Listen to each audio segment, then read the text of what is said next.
difficult is it to cut back on sugar? So it's a good idea that we cut back on sugar. We know that we need to reduce the added sugar that we're having in foods, but to completely give something up like sugar is pretty unsustainable. And what we're seeing is a binge restrict cycle. So we're seeing this huge amount of restriction and then a huge amount of binging that Joe has done. What's also problematic here is that he gave up fruit. And while Joe is fantastic in the fitness world, he's really, really encouraged so many people to get fitter and healthier. Giving up fruit is not healthy. We actually need to be eating more fruit. This is so important for our gut health, for fibre. And we know only about a third of adults are even getting 5 pieces of fruit or veg a day. So for you then, fruits should play part of your diet and fruit sugars have a role. How are those sugars different to what we might have in other things?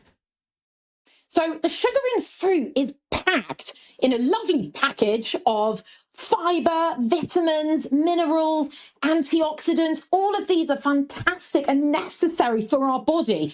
And when we eat fruit, it can help us stay more full. It's also full of water. You've got the fibre that also helps keep you more full. And the science tells us, and always has done, that this is really important for our health.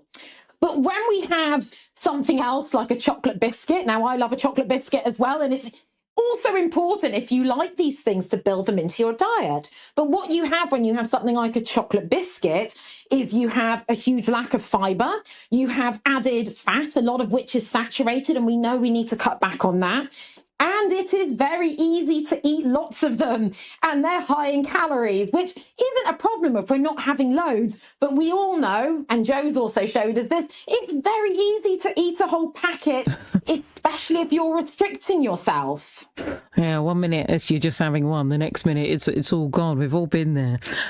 What are the hidden sugars that we should look out for? Just in our final minute together then, Vanessa, anything else we should think about?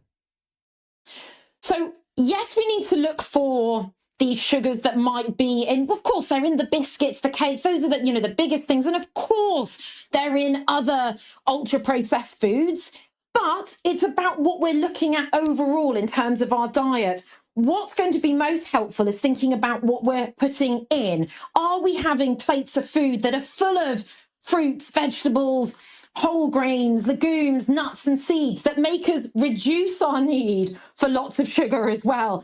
It's very easy to head straight for these hyper-palatable, high-calorie density foods if we're not fueling ourselves properly. But certainly, if you're fueling yourself properly and you're eating foods that you like and building out a lovely balanced plate of food, you'll reduce your cravings for the cakes, the biscuits, and those sorts of higher sugar foods.